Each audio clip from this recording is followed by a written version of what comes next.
And we're going to hop right into it, Nick. Are you ready? Yeah, buddy. All right. Is this the one and the only Miss BombChica herself? It's BombChica, baby. Oh, BombChica. Deanna Chica.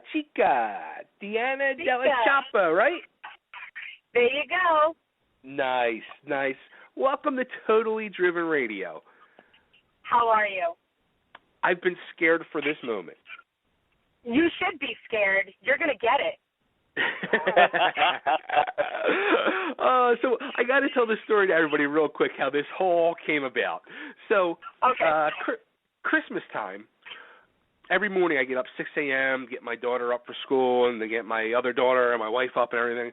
So from 6 to 7, it's usually me and my daughter watching the news.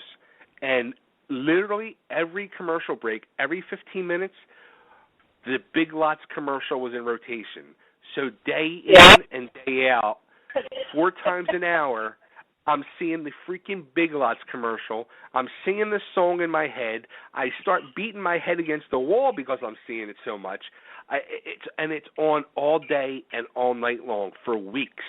And I start bitching about it on social media. And next thing you know, I'm getting bombarded by tweets from our lovely guest here tonight. And I'm like, wait a minute. And I'm looking at the Twitter. I'm like, oh, shit, it's her. It's the one from the commercial. So now I'm all freaked out. And I'm just like, oh, my God. And I'm telling my wife, and she's just like, what? I'm like, yeah. So then I put that on social media. And then, like, my cousins all start chiming in, my crazy Italian cousins. And I wish I could go back and find some of the comments my cousins were saying because you'd be peeing yourself. But that is how we got you tonight. Yes. Well, I have to tell you that I like to diffuse angry people. I like to diffuse mean people. And for a while, you were a mean person because I just was blown away by seeing people be like, I bleepity-bleep hate that Big Lots girl, blah, blah, blah. And I was like, wow, why are people so mean? I'm like cheery and happy and like, you know, they think, I sit there going, man, I'd be psyched if I saw somebody like killing the game because, you know, if you're in the entertainment world at all, it is so hard to get any kind of national recognition, whether it's a commercial or a radio single or whatever. And so in my mind, I'm like, man, if I saw somebody like Flo, right? You see Flo from the insurance commercials, and I'm like, in my head, I'm going, she's killing the game because she's got that on lock, you know? And so I made it my mission. You know, when I was on America's Got Talent, people were really mean. Some were really lovely, and some were really mean on the YouTube comments especially. And I learned from that. I was like, man, never read the comments. But when they were adding me on Twitter, I was like, you know what? And I found that whenever I responded with, hey, cheer up, like, or it's Christmas time, be nice, or said something like that, people, like, let down and realized I was a human. And, like, you came around and was like, oh, she's actually a cool girl. Oh, she's actually nice. Oh, she's actually not as annoying as I think she is. You're a total ball breaker, too, which made it even funnier. Exactly. Well, hey, listen, I'm a Boston girl. Spent 12 years of my life in New York after Boston, and now I live in L.A. I'm a big city girl. There's no there's no gray area with me. I call it like it is. So, yeah, I was happy to break some balls, if you would.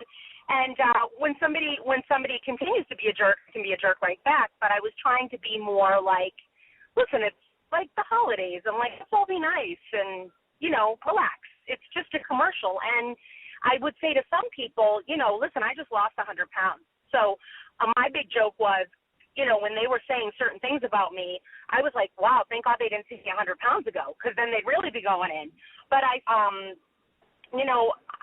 just lost this weight, and if anything, you should be psyched that I'm not a Barbie doll, and they're letting a regular-looking woman be their lead in these national commercials. And so for me, it was like one for the regular people, and I was trying to reach people that were being a little cruel or mean. I was like, hey, I'm just like you, man. I'm over there like just an average Joe who got a huge, huge opportunity. And if you look at it that way, maybe you'd be psyched for me and cheer me on rather than try to tear me down. You know what I mean?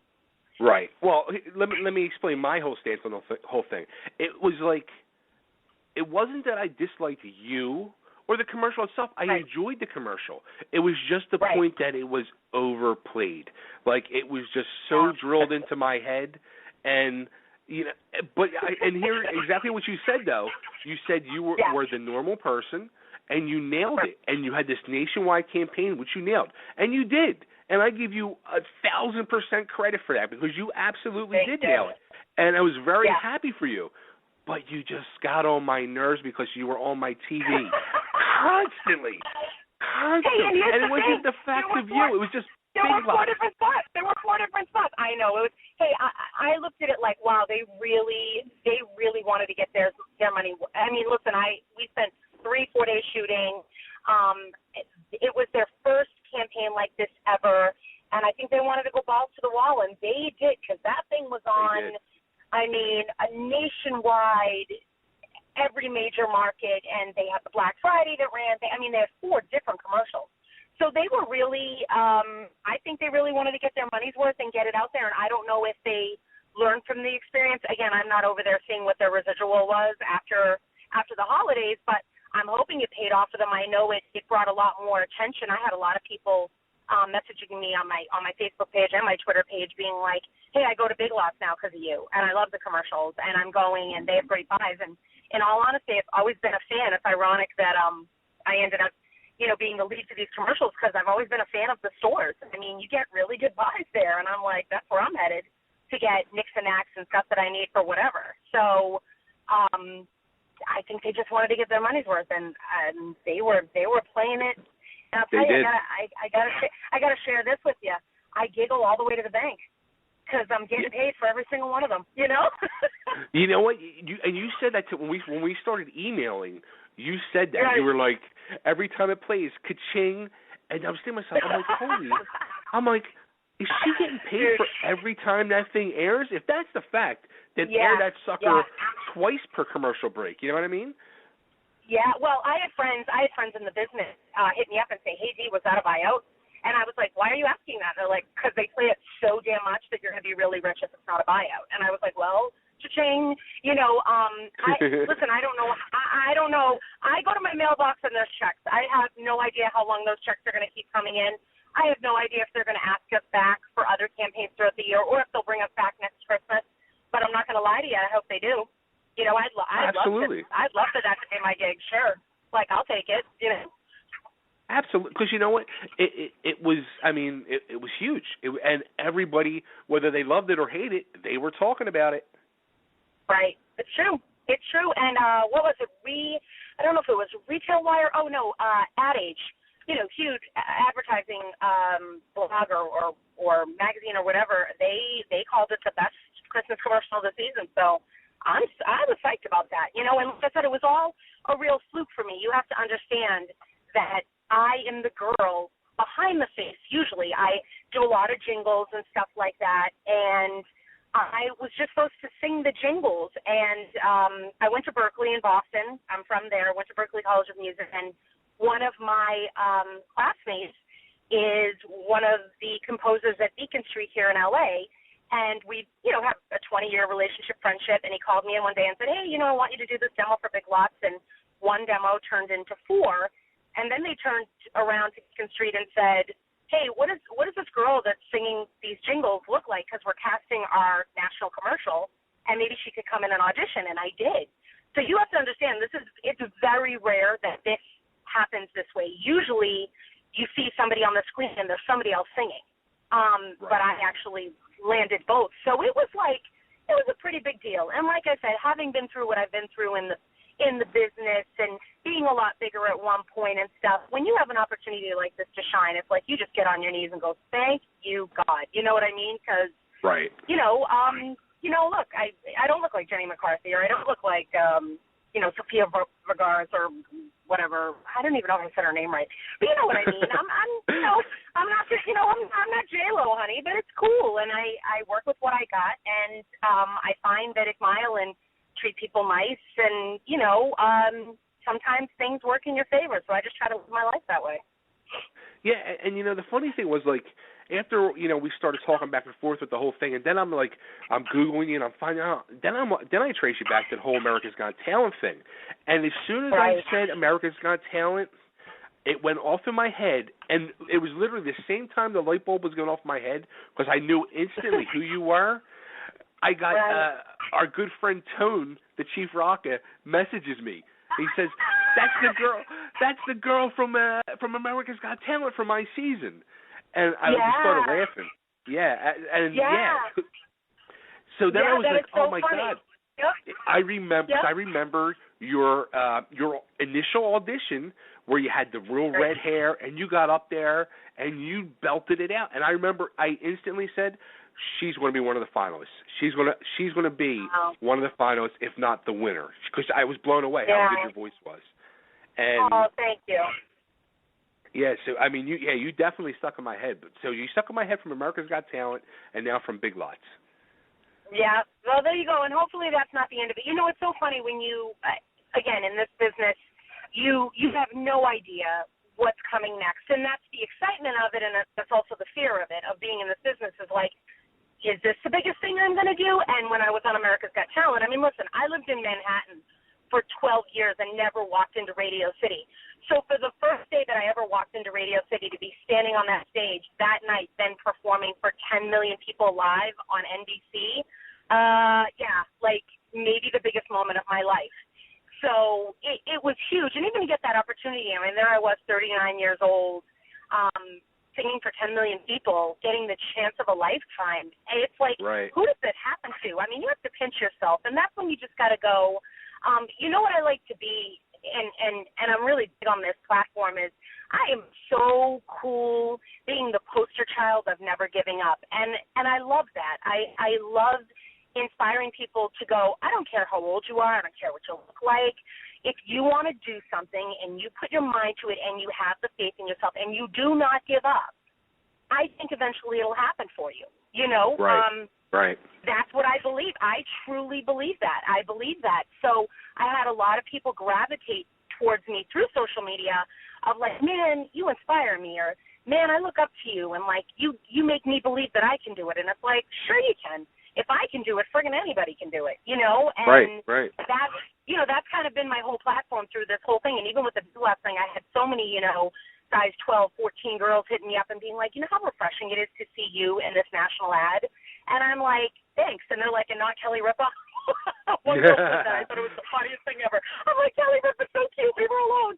But they were like, no, you know what I mean? Like cute little blonde, little twinkie-looking girls. And it's like, hey, there's an ass for every saddle. That's my saying. And I'm just glad that I was the ass for Big Lots saddle. It's cool. So, just in this whole thing, it's like I try to be inspiring and just, like I said, have a good heart and be a good person, and always going to be mean bullies behind a computer screen. And I'm glad that I got to convert you.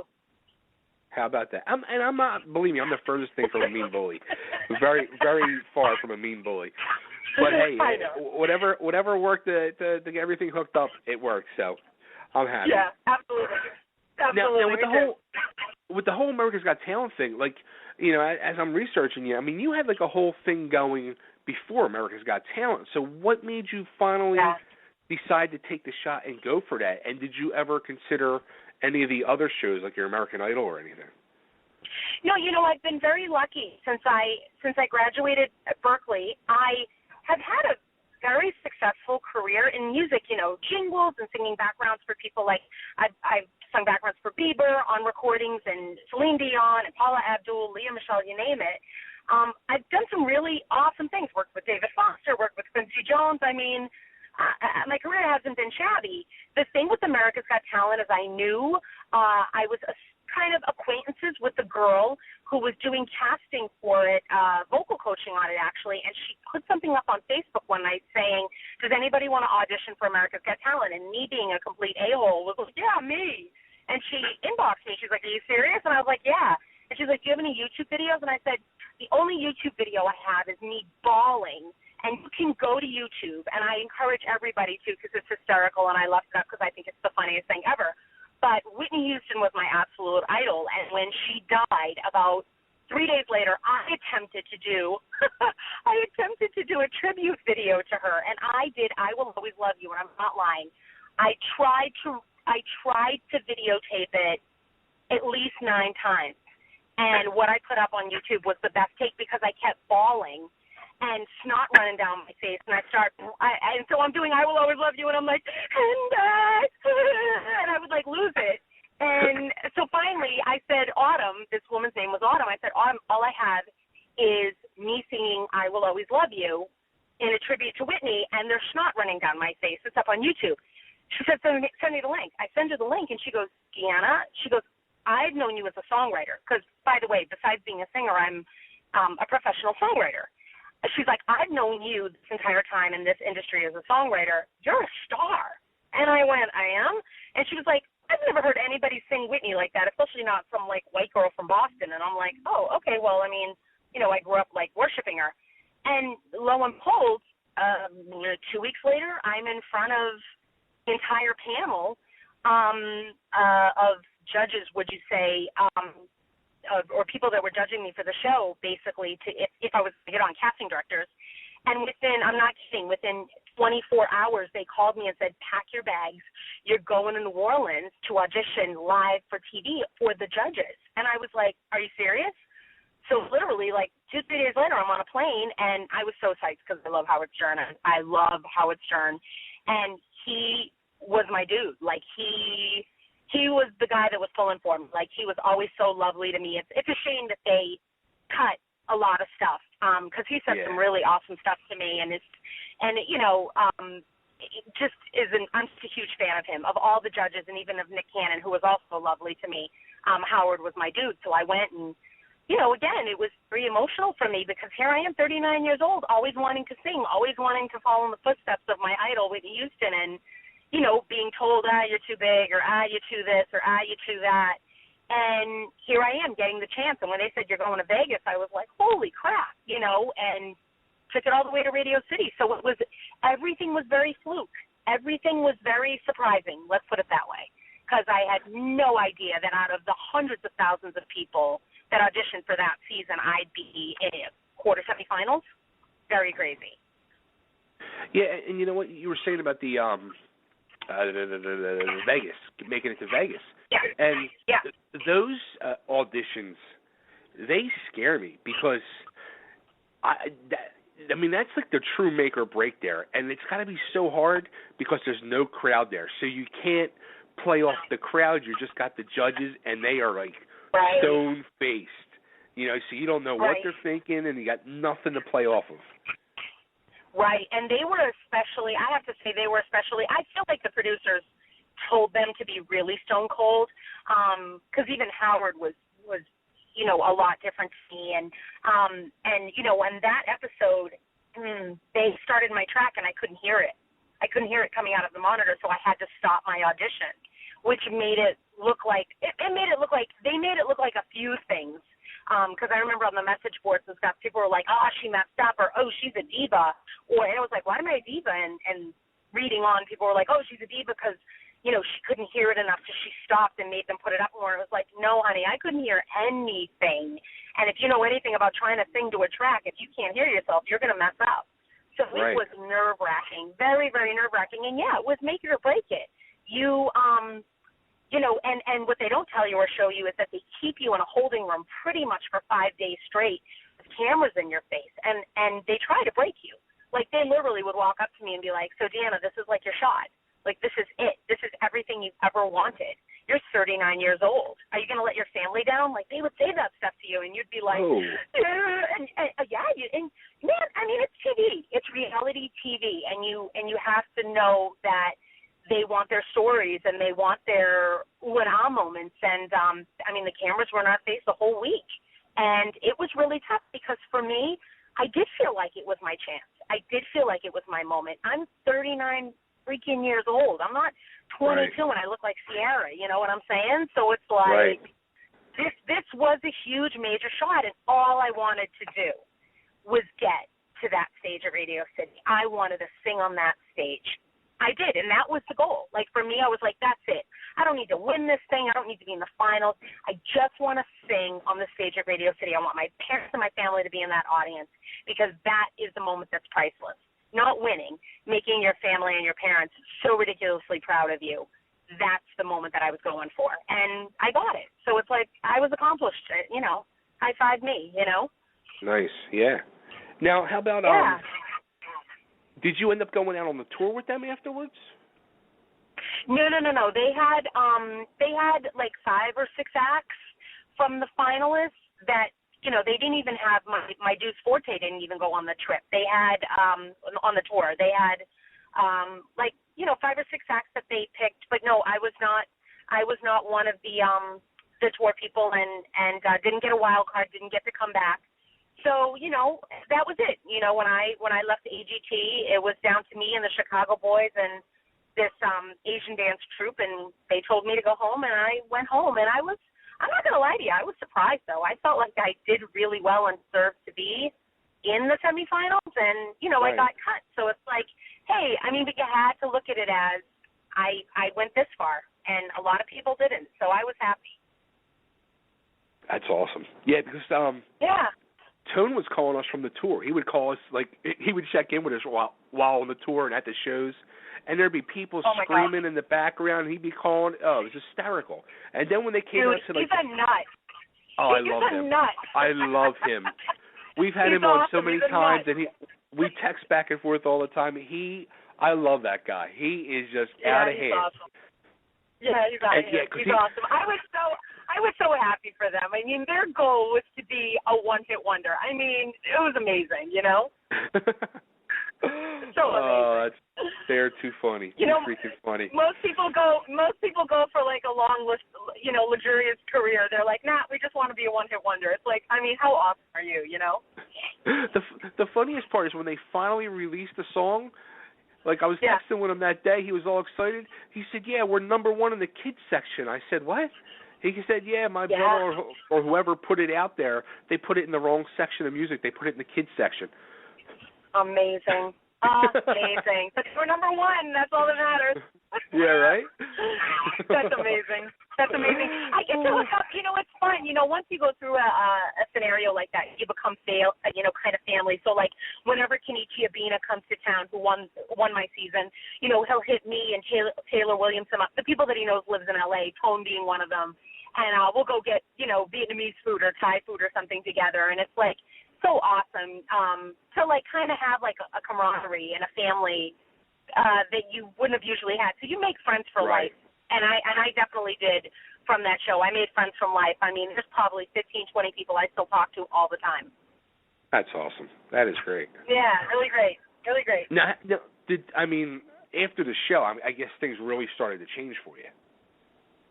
Well, yes and no. I mean, again, you have to understand that I was doing my thing, singing and songwriting. I was doing my thing. So was I getting called for more live performances? Yes. Like, I got asked to be in the New York City Columbus Day Parade. I went and did that. I did a bunch of LGBT events because, you know, I was really appealing to that community because that community is all about, like, acceptance and, you know, like, just being accepted and doing your thing, and they kind of saw me inspirationally, so I was getting asked to do a lot of gay pride stuff and that kind of thing, which was cool. And I don't know if the America's Got Talent thing, I know that it didn't help me get the singing gig because they had no idea who I was. I think that it might have helped propel me for me to be their choice. I don't know, but I'm assuming that once they were like, oh, she was on America's Got Talent? Oh, okay. And you know, maybe it was between me and another girl that maybe they were like, she's our girl. You know, we're going to go with the girl that's, you know, people remember from season 8 of AGT. But I have to say that in general, what I got from AGT wasn't really music. What I got from AGT was a better fan base, really getting my platform out there, of my platform being to be inspirational and believing in yourself. I have this little thing that I do called Be Your Own Hero, where it's like, stop looking at, like, you know, Kobe Bryant or, I don't know, Tiger Woods or whoever, Madonna, as your hero. Be your own hero. Like, be a leader. I've got a real problem with, I have to tell you that I unfollowed, I was following, like, probably 2,000 people on Twitter, and I on pretty much everybody, and I only follow people who inspire me, like Oprah and Pharrell Williams and, you know, John Mayer, and, you know, there's some people I follow, and I've been tweeting Twitter being like, you know, guys, is this good that we're breeding, like, a bunch of followers? Shouldn't we be breeding leaders? Like, change your terminology. Like, the reason I have a Facebook page is because we call each other friends, and I think that's awesome. But right. I don't know how or why I went off on this tangent, but I just, you know, my platform being, be your own hero. Look up to yourself. Be a leader. You know, don't mimic your life after anybody else's, because you don't know what they've been through or what they really do when the doors are closed. Like, be a leader yourself and be your own hero. Like, stop looking for an outsource of heroism, you know, like, do it yourself. So, you're right. I don't know. You're right. Yeah, I mean, it's so crazy, like, the terminology, and I said that to a friend about 2 weeks ago, and he was like, yo, that's deep. He's like, I never even thought of that. And I'm like, yeah, I think it's kind of sad that we're a bunch of followers, you know? And he was like, oh, man. So, you know. It's the truth, though. You know, but, yeah, it is true. And so what I got from it was more like a self-worth and self-love. It made me believe in myself. Because, again, being in this business, if you don't look a certain way, listen, there are exceptions to the rule. But in general, if you don't look a certain way, there are certain doors that are shut to you. And sure. I just love the fact that I'm like, you know what? Screw it. I'm going to kick down every door I can find. See, now, and that's awesome. But you were also saying early on that you've recently lost 100 pounds? Yeah, I November 2012, I went to the doctor. I'd always been a little bit bigger, but I was always healthy, and I went to the doctor, and they told me that my cholesterol was like 290 something, and your cholesterol is supposed to be under 200, and they were going to put me on Lipitor, and I was like, no, you're not, and they were like, well, listen, we'll give you 3 months, and you're going to come back and see us. And if you haven't lost a significant amount of weight, we're going to say 30 pounds, 25 to 30 pounds, we're putting you on Lipitor because you're going to have a heart attack. Like, your cholesterol's crazy. And I don't know. It was just the kick in the ass that I needed I just hit the gym, and I changed the way I ate. And, like, even now I eat meat, but I try to, like, be a vegetarian and vegan, try to eat really healthy, work out all the time, doing different stuff, and I just got really serious, and within a year I lost 100 pounds. Yeah. Good for you. Very good. Yeah. That's and I've got awesome. more to go. I've got, personally, got about 40 or 50 more to go. I'd like to be a size 10. I've never been a size 10 in my adult life. I'm like a 12, 14 now. And so for me, I'd like to drop like another 40, but I'm worlds away from where I was and very proud of myself. And, you know, just want to be healthy. I think that's the big thing. I don't ever want to have a doctor look at me again and say your cholesterol's high or your, you know, blood pressure is high or something like that. Now, let me ask you this, because I struggle with weight. My co-host Nick, who's very quiet, he also struggles with weight. Now, is it still a daily battle for you? Oh, man, all the time. I mean, listen, I love sweets. I'm Italian. Are you kidding me? Do you understand what Christmas was like? I went home to Boston. Do you understand what Christmas was like? Oh, I know. I'm Italian, I know. I love food. We love food. It's like our culture is like, if you're not eating, you're sick, right? Like, what's up with you? Right. So, right. It's a constant battle. But what I do know is I don't care if I walk into a McDonald's. There is a healthy choice on that menu for me. And the thing is, we all know what we're supposed to eat.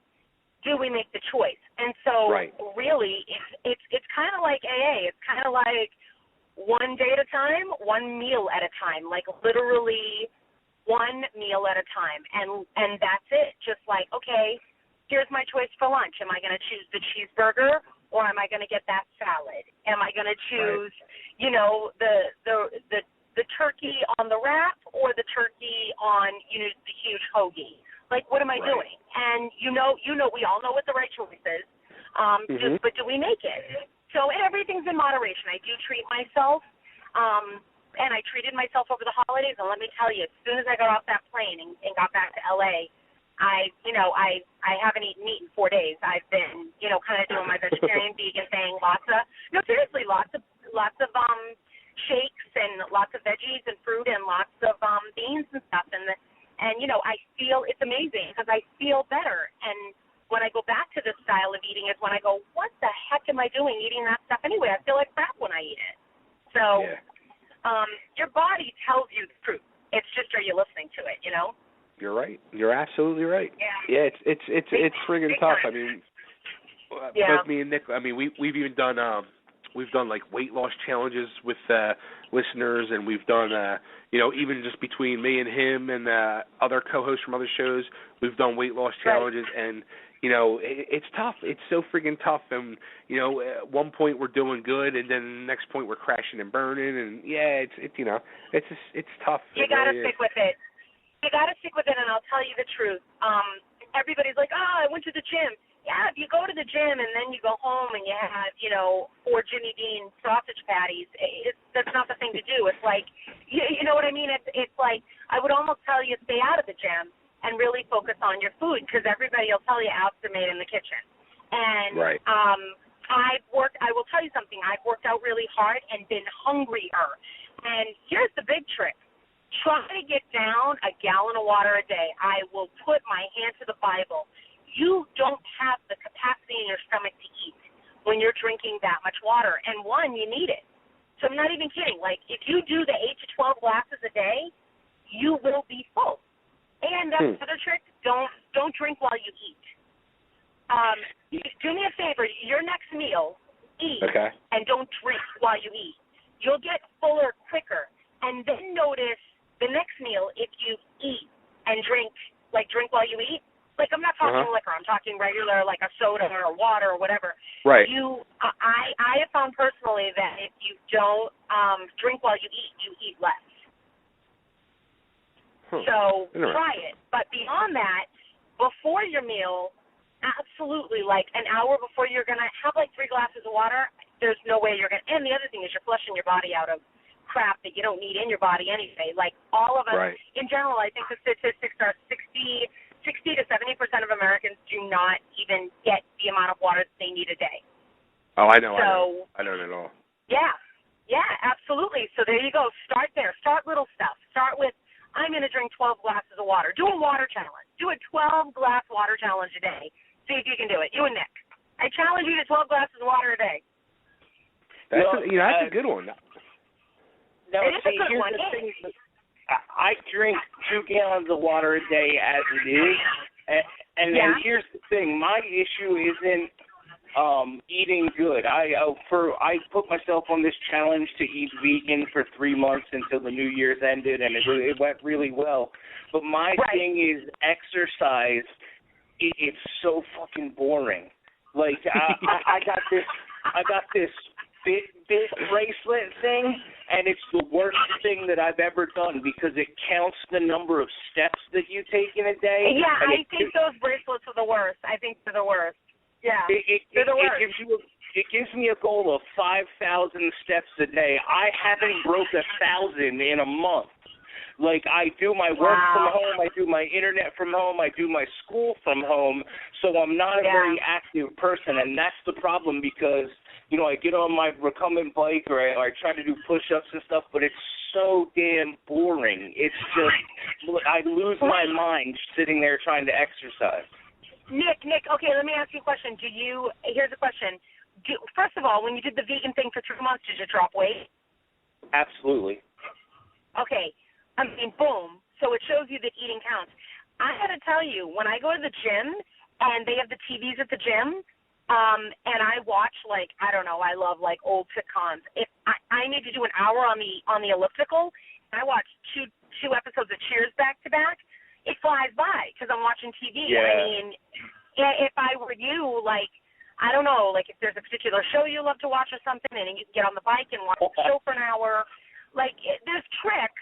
Or get a partner that you like to, that you like to work out with, or a friend or a buddy where you guys motivate each other. I mean, listen, it's proving that if you eat right, you lose the weight. So for you, yeah, you've got to add the exercise. I mean, that's what breaks your plateaus. I'm not saying I didn't exercise. I exercised my butt off. Right. But I find that if you just are hitting the gym and not changing your diet, one is going to cancel out the other. You got to do both at the same time. You got to work out about 4 times a week at least, and every single meal. It can't be a cheat day when you're trying to lose weight. You got to just go no soda, no candy, no cake, no cookies. I'm going to go low on the starch. I'm going to eat really clean. You know, if you do that and you're not losing weight and you're also working out, you're doing something. Something's weird because you should be dropping. I mean, I know I did. And, you know, it changed my whole life. That's right. awesome. No, absolutely. But I think a big part of it too is like me and Bay were talking about earlier. We're both bigger guys, so when you combine that with like the number of just jerks that there are out there, like we don't like to leave the house anymore either. You know what I mean? I have a buddy who runs these jiu-jitsu classes, and he tells me, you know, every week, come out to the jiu-jitsu classes. You don't even have to pay. Just hang out with me. You'll love it. All this and stuff. But I just, anymore, who wants to, and I think you can relate to this, who wants to deal with the douchebags anymore? Well, yeah, but, you know, you can't be a recluse either. Like, you can't be in your house and the guy that never leaves the house. Like, you got to, listen, even if you take an hour every day and just, like, go walk your neighborhood, you know, or something's better than nothing. I mean, listen, if you don't have your health, you have nothing. So I don't know what you guys look like. I was 315 at one point in my life. I'm 5'4". I was a big, unhealthy girl. And it had nothing to do with fat or this or that or it was health. And if you don't have that, you've got nothing. So at some point, and I don't know how old you guys are, but like I said, in my late 30s being that big, I was headed for cancer and diabetes and hypertension and all of that fun stuff. So, you know, there's no day like today, and I just say, listen, if you get yourself an hour of exercise, you prove to yourself that you can commit to a vegan diet for 3 months, man, just go vegetarian or pescatarian, and your diet, you know, your body's getting incredible nutrition. Just have the hour of exercise. 1 hour of exercise. You can find an hour a day to just do something. Absolutely. I don't care if it's just walk. I don't care what you do. Like skateboard. I don't care what you do. Go do something, you know? So nobody wanted to see me 300-pound skateboarding, I'll tell you that. But anyway. All right. My question is, because I never heard of this word before, what did you say, pescatarian? It sounds like a religion. Yeah, no, it is a religion. It's amazing. You know, pescatarian is when you are essentially a vegetarian and you add fish, pesca, fish, you know. So you don't eat chicken or anything like that, but you do eat fish, so it's called a pescatarian. You know, vegan is no animal product. And pescatarian is, and I'll tell you that I teeter with vegetarianism, but I live for friggin' sushi, so I'm pretty much a pescatarian, and every now and then, you know, a bitch likes a steak. I'm not gonna lie, you know, so you know, bitch likes a steak, so you know, whatever. But I just again, you know when you're eating like crap, and you know when you're eating clean, and you know how you feel after both meals. I mean, Nick, you got to admit, after 3 months of eating vegan, you felt amazing. Oh yeah, I'm 6'1", and I went from 395 to about 318. So I mean, it was a real dramatic day. I'll tell you. I mean, we had a contest for the time. Whoa! Wow. Yeah, we did a 60-day contest, and I think you lost almost 60 pounds in that. Right. Oh my God! I mean, so much Imagine if you did that for another 3 months. I mean, you would have literally been like, you know, you're 6'1", so 6'1" at 250, you're looking good. You know what I mean? You're cool. You're a big dude. You know. Right, and the eating wasn't the problem. Like I said, it's a matter of getting active and staying active. I do a lot. I do our other show as well, which is a TV-based show. So a lot of my work and recreation is based around watching TV and news and stuff like that. So there's just not a lot of exercise, and honestly, it's just because I get bored easily. Yeah. Yeah. And because my co-host mails me tasty cakes. Oh, no, stop doing that. Stop mailing him tasty cakes. That's step one. Oh, no. You guys, oh, you come can't do on. that. Threw me right under the bus. Oh, that's too funny. Wow. That's horrible. That's horrible. Look, as we're on this incredible discussion and we're discussing food, weight, diet, and all that fun stuff, before we go any further, the most important question of all that needs to be asked of you is it sauce or gravy? No, I won't. No. Oh, okay. I was going to say no, I won't sleep with you. Sauce or gravy. It is. I don't think my sauce, wife would honey. appreciate that. Yeah, I was going to say Mrs. Bay has nothing to worry about over here. It's not happening. I'm happily committed. No, it is sauce. Anybody who calls it gravy is a third generation I don't know what, okay? I'm not going to go there. My parents are from Italy. It's sauce. It's ragu, it's sauce, it's whatever you want to call it, but it absolutely is not gravy. What is that? Gravy is that brown shit you put on turkey.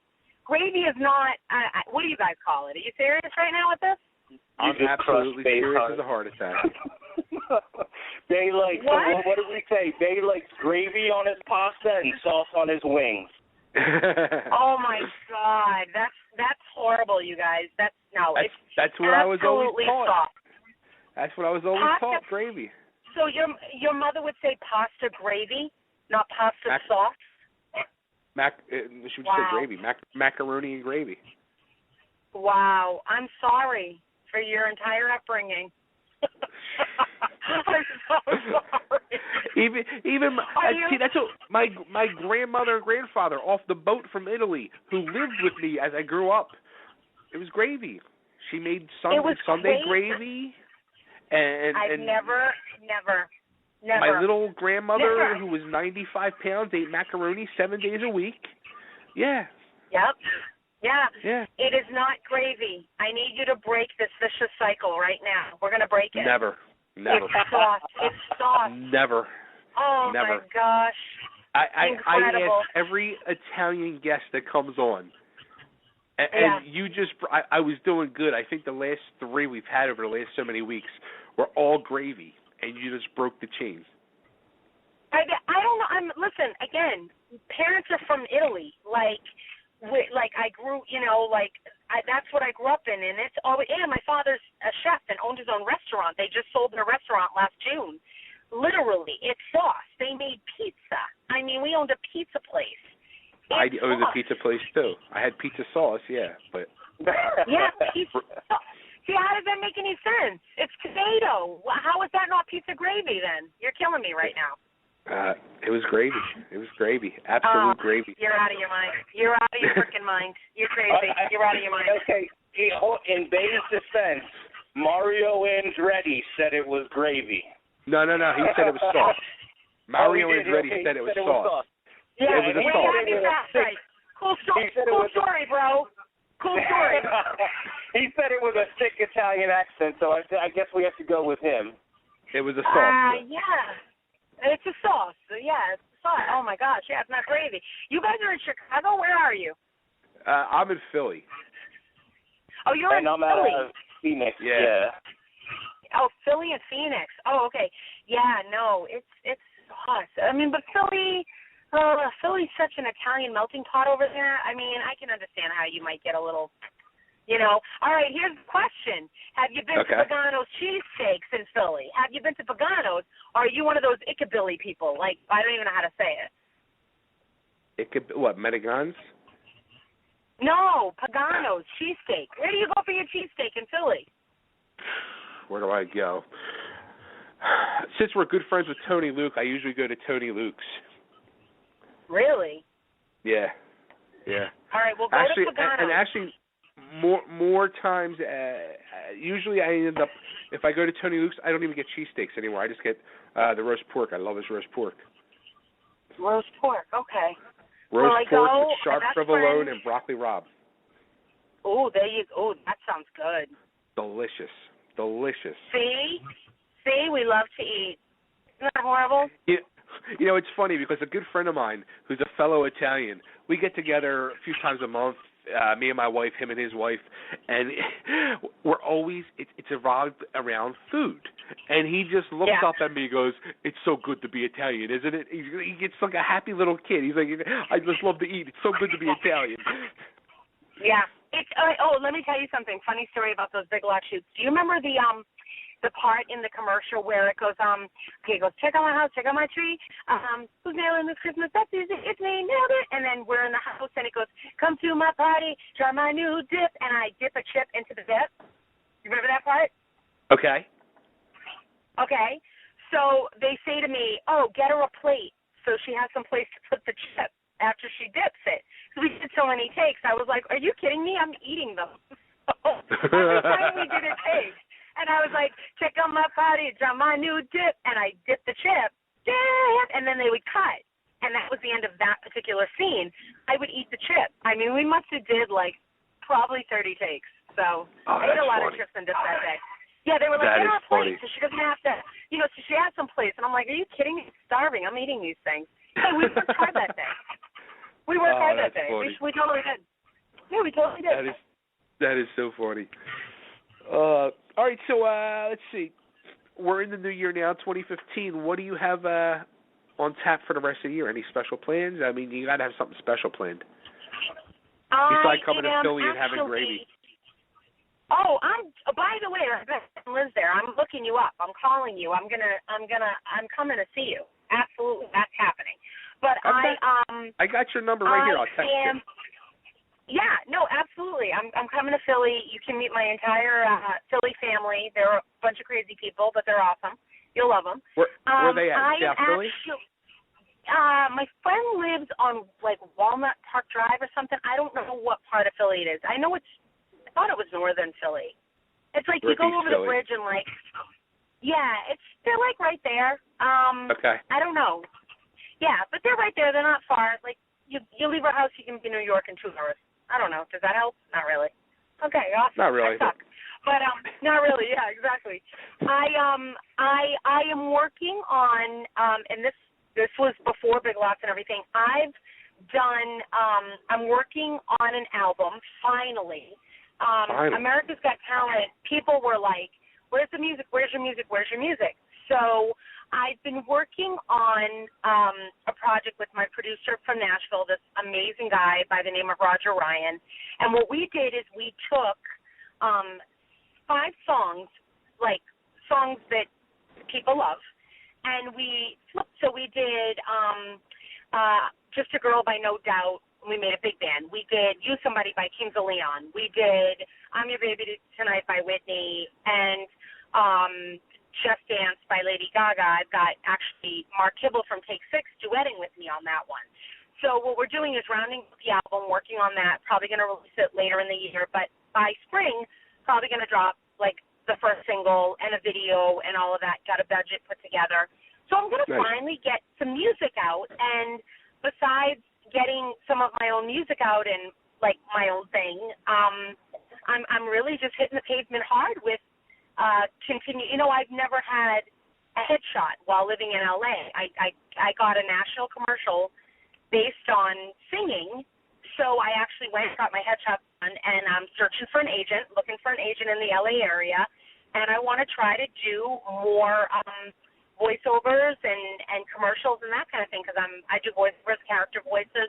You know what I really want to do? I'm not going to lie to you. So if there's anybody else out there that can help facilitate this, I want to be Idina Menzel.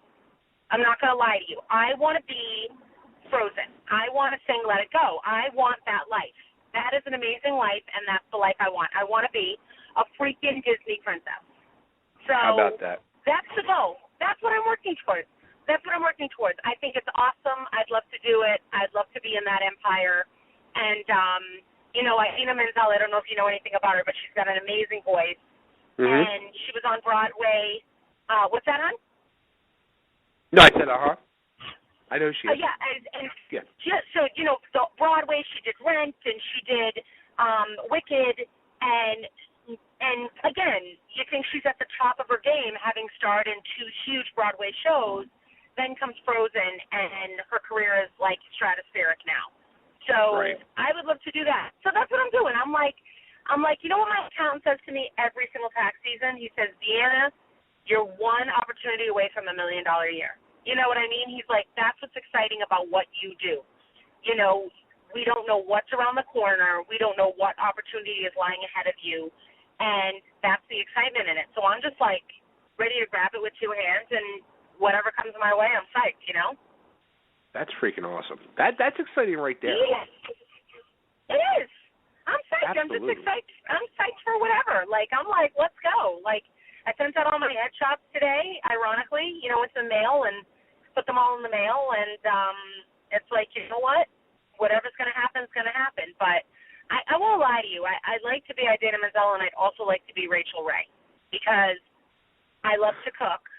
I grew up in a cooking family, and I think I'm a funny bee. I think I'm kind of funny, you know? And so I think that I could be like Rachel Ray meets like Ellen DeGeneres meets like Rosie O'Donnell, and I want my own talk show. Let's do it. Let's do it. There you go. I'm ready. That's what I'd love to do. I really would. I'd love to. I'd love to like be out there and doing my thing and being silly and having fun and reaching people. That'd be awesome. There you go. Come do a show on our network. We have plenty of time to fill. All right. Where's the network? It's right here. You just call in on the phone and do your show. Okay, that's what I'm gonna do. And it's heard around the world. There you go. I'm gonna text you later. I'm seriously taking you up on this. I need my own show. Seriously, we have. You watch MasterChef? Yes. Okay.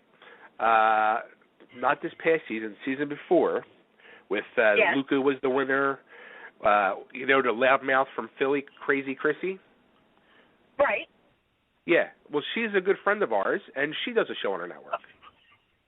Okay. Well, guess what? When we're done here, we're gonna have some dialogue, and we're gonna figure out what I could do, and we're doing it, because that would be awesome. Okay. I would love that. Cool. And Chrissy's going to tell you too. It's gravy. It's not friggin' gravy, Chrissy. It's not gravy. We're going to make this the Italian soft. network. We're going to make this the Italian network. IET, Italian Entertainment Television. There you go. All right, before we run out of time with you, let's play your song, because you did give us a song to play. You gave us a Just Dance. Yeah, I gave you that. Like, play a little bit of it. I mean, it's like, it's kind of a fun, you know, everybody knows Lady Gaga's version of the song, and we took it and kind of made it big band. So, yeah, I mean, play a little bit of it. It'd be fun. And there's more to come, and, you know, I'm excited for what's on the project. So hopefully people like it. My mom does, and that's all that matters. Let's play it. Here it is. Just Dance. Have fun. Here it goes. Thank you. You do have such an incredible voice. Thank you. I think it's just I just wanted to do something. You know, when Michael Bublé came out, and I love him. I don't know if you're a fan of him or not, but when he came out, he took like all the classics and he remade them. And I said, you know what? I wanna go down that road. I want to be like the female version of him. That'd be awesome. But I want to take songs that like are on the radio now that people love, and flip them in a way that they never heard them. So that was one of the ones, and I always loved the song, and, you know, we did it, and, you know, hopefully people like it. You know, I'm excited. I think that's going to be the first single. We're going to do a video to it. It's going to be really fun, and just, like, have a ball. Like, isn't that what life's about? Absolutely. Absolutely. And you're definitely having a ball. I am having a ball, a big lots ball. I'm having fun. Absolutely, I'm having a ball. What's your listenership over there? Like with your show, how many people tune into you? Do you have any idea? We probably average. It goes up and down, because what we'll do is we'll have it here, and then it gets sent out to other websites, and then I put it out on YouTube. So I mean, we're probably average on good weeks between 1,000 to 1,500 a week. Nice. Okay. Yeah. That's good. That can't hurt. Yeah. The big part of it is when the guests help promote it, and then when I send them press releases out, if them press releases get picked up, then it really boosts the numbers big time. Beautiful, awesome. Well, like I said, I'm a fan now. You're my buddy. People can feel free to follow me, at me, say mean things to me. I'll make them believers too. Whatever you want to do, I'm all good. Cool, definitely. Yeah, I'll shoot you a text with my number, and we'll get. And here's a funny thing. What I've been working on, which I'm still waiting on Tone's list. I said to him, because I guess 3 months ago, whenever the J-Lo and Iggy Azalea song came out, I came up with the idea. I said, you know what? We should do a top 10 countdown of booty songs. So I shot Tone a text. I said, I want to do this special countdown, and I want you to co-host it with me. He's like, faux show. And I'm like, we'll put together a list of 10 songs, and I'll put one, and Nick will put one, and then I'll combine it and, figure out a top 10, and we'll do a show. And I've yet to get a list from him. Oh, man. You know why? Because he's a nut. He is. He's a nut. We should both text him right now and be like, you should really get, say, a booty list. And he'll be like, what are they doing, conspiring against me? Oh, he's such a nut, that guy. He's awesome, though. You got to love him. That's a good spirit right there, man. He's a good spirit. I'll tell you, he came on, the second time he came on, he was so shot out of a cannon. He talked for a half hour, and after he got off the phone, me and Nick were like, what did he say? We didn't understand a word he said. That's awesome. Too funny. Oh, my God, that's awesome. That's so awesome. Because he's a nut. You should see, because he texts you. Like, he texts me sometimes or sends me messages on Facebook, and half the time I just shake my head like I have no idea what this guy's talking about. Like, that's what's amazing about him. The way he talks is the way he texts. Exactly. He's out of his mind. You got to love him because real knows real, and he's real. Absolutely. All right, so how can everybody get a hold of you? Let's put everything out there for you so everybody can find you. Everything is the same for me. It's my Twitter, my Instagram is Deanna at Deanna BombChica, DEANNA Bomb BOMB Chica CHICA. So yeah, please follow. There's occasional nudes of my dogs on Instagram. So if you're into that kind of thing, come peep them. I tweet madness and fun stuff, and I don't take life too seriously, so it should be a fun journey. Very nice. Hey, thanks for being a guest. Thanks for becoming a new friend, and I'll shoot you a text and we'll get things rolling. I would love that. You guys have an awesome 2015, and I wish that for all your listeners too. Absolutely, you too, and we'll be talking again soon, I hope. All right, awesome. Thanks, babe. Thanks, Nick. You're welcome. Take care. Take care. Okay, take care. Bye, guys. Bye. All right, everybody, there she goes. The one, the only, Miss BombChica. Chica, right? Yeah, your white guy's showing. Yeah, right? Deanna Dellacioppa. I'll tell you what, man. Them freaking commercials, it was driving me nuts. And I'm sure anybody who saw them is in total agreement because I wish I meant to save that one note from my cousin to share with everybody, but it would be so mind-blowing